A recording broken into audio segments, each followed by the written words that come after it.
बारिश में 2 घमंडी जेठानी और 2 शरीफ देवरानी। मीनाक्षी, चाय कब आएगी? सवेरे के 10 बजने को आए हैं और आज भी अब तक बहुओं ने हमें चाय नाश्ता नहीं दिए। जी, बहुएं रसोई में चाय नाश्ते की ही व्यवस्था कर रही हैं। आज भी उन्हें उठने में देरी हो गई। जब से मयंक और अजय की शादी हुई है तब से इस घर का संतुलन ही बिगड़ चुका है। न इस घर में चाय समय से मिलती है, न खाना। 2 बहुएं हैं घर में, पर किसी काम की नहीं है। जी, आप क्यों बहुओं के पीछे पड़े रहते हो? समय के साथ साथ सब सीख जाएंगी ना। कुछ ही दिन तो हुए हैं उन्हें इस घर में आए हुए। अरे दूसरों के घर की बहुओं को देखो, जरा जाकर देखो। वहां सवेरे के 4 बजे से उठकर वो घर के सभी काम करना शुरू कर देती हैं। और एक अपने इस घर की बहुएं हैं जो हमेशा मनहूसों की तरह सवेरे के 10 बजे तक बिस्तरों में सोती पड़ी रहती हैं। मीनाक्षी अपने पति अनुज की बातें सुनकर उदास हो जाती है। मीनाक्षी एक छोटे से गांव में अपने छोटे से घर में बैठी थी। तभी अनुज गुस्से में बाहर चला जाता है। तभी मीनाक्षी के 4 बेटे मयंक, अजय, दीपक, सुरेश और मयंक, अजय की पत्नियां अंकिता और दिशा दोनों रसोई से चाय नाश्ता लेकर बाहर आती हैं। बहुओं, मैंने कितनी बार कहा है तुमसे कि सवेरे जल्दी उठकर तुम चाय नाश्ते की व्यवस्था कर लिया करो। तुम्हारी वजह से हर बार मुझे अनुज जी की बातें सुनने को मिलती हैं। पहली बात कि हमसे ना सवेरे इतनी जल्दी उठा नहीं जाता, और दूसरी बात कि हमें घरेलू काम में कोई दिलचस्पी नहीं है, इसीलिए हम जैसे हैं वैसे ही रहेंगे। अगर ससुर जी को इतनी ही जल्दी चाय नाश्ता करने की आदत है तो उन्हें कहना आप घर में एक नौकर रख लीजिए, क्योंकि हमसे तो इतनी जल्दी उठा नहीं जाता। भाभी, ये क्या तरीका है बात करने का? आप दोनों इस घर की बहुएं हो और इस नाते यहाँ की जिम्मेदारियां समझना आपका कर्तव्य है। देवर जी, हमसे जो होता है हम वो करते हैं। अब आप लोगों की फरमाइशें ही ऐसी हैं जिसमें हमारी नींद चैन सब खराब होता रहता है। अगर आप लोग हमें ऐसे ही बातें सुनाते रहोगे ना तो हम हमेशा के लिए अपना सारा सामान लेकर अपने मायके चले जाएंगे, समझे? अरे क्या कर रहा है तू सुरेश? हमारा बसा बसाया घर उजाड़ना चाहता है क्या तू? थोड़े समय बाद, माँ जी, हम अपने मायके जा रहे हैं। ठीक है बहुओं, जाओ।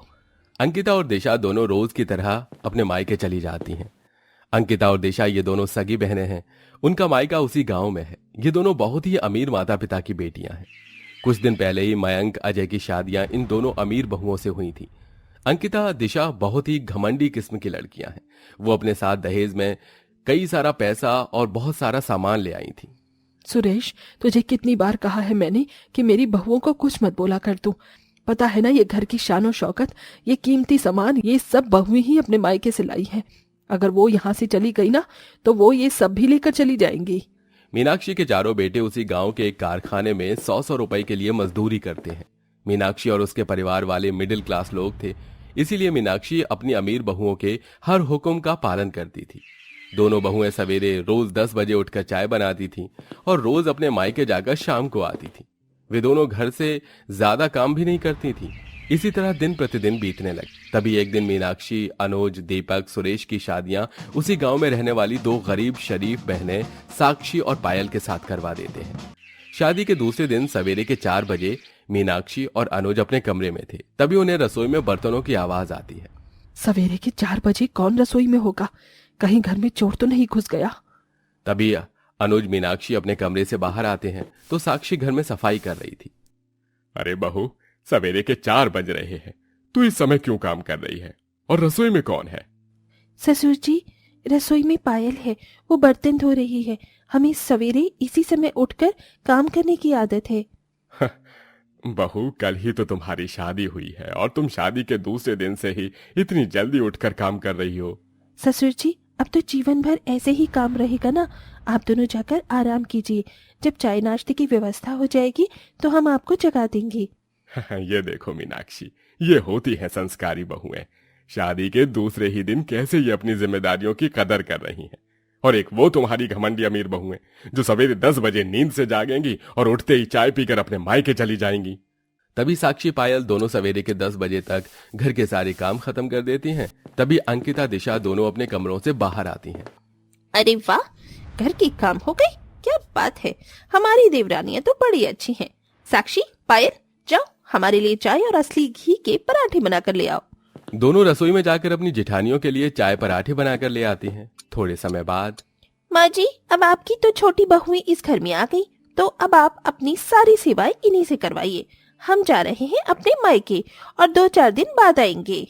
दोनों बहनें अपने मायके चली जाती हैं। उसके बाद साक्षी पायल दोनों अपने ससुराल में सारे काम बड़ी लगन से करने लगती हैं और अपनी जिम्मेदारियों को बखूबी निभाने लगी। इसी तरह दिन प्रतिदिन बीतने लगे। अब साक्षी पायल के आने से अंकिता दिशा का ध्यान अपने ससुराल में लगता ही नहीं था।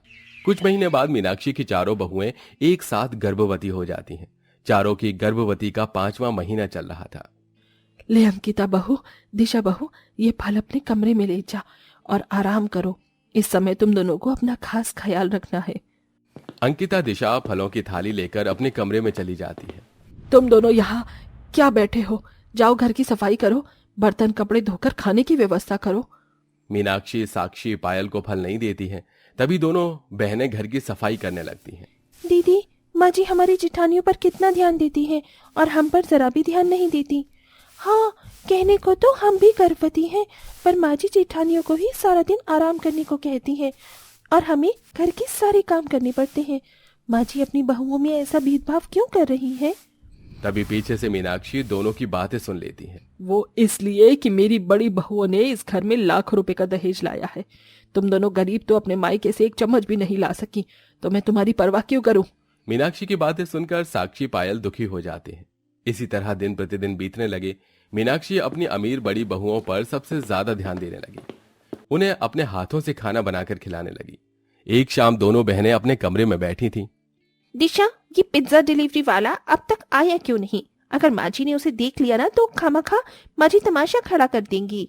मैं बाहर खड़ी रहकर उसका इंतजार करती हूँ। दिशा बाहर आती है। तभी एक पिज्जा डिलीवरी वाला आकर दिशा को 2 पिज्जा दे जाता है। वो लेकर दिशा चुपके से अपने कमरे में आती है और दरवाजा बंद करके दोनों बहनें पिज्जा खाने लगती हैं। जब तक मैं पिज्जा ना खा लूं तब तक मुझे अच्छा ही नहीं लगता। हाँ ना, जब से हम गर्भवती हुए हैं माँ जी हमें पिज्जा बर्गर ये सब खाने ही नहीं दे रही और यही तो हमारी खुराक है। मीनाक्षी अपनी बहुओं का पिज्जा बर्गर ये सब खाने ही नहीं देती थी और दोनों हमेशा से यही सब खाती थी। इसी तरह अंकिता दिशा मीनाक्षी से छुपकर ज्यादा से ज्यादा बाहर की चीजों का सेवन करने लगे। इसी तरह कुछ महीने बीत जाते हैं। अब चारों का 8वां महीना खत्म होने को आ रहा था।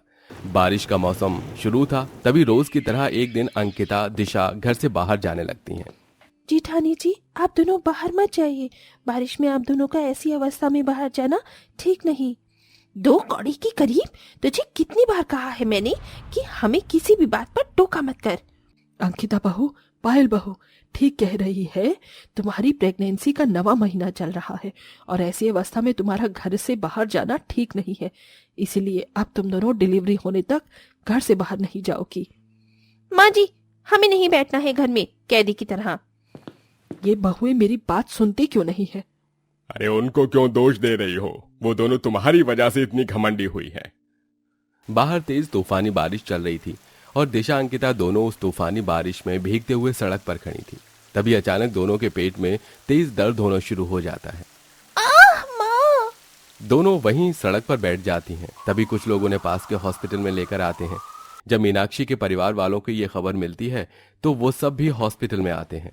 थोड़े समय बाद, डॉक्टर साहब, क्या हुआ मेरी बहुओं को? आपकी दोनों बहुओं का मिसकैरेज हो गया है और ये हालात सिर्फ बाहर का खाना खाने से हुआ और काम वगैरह न करने की वजह से।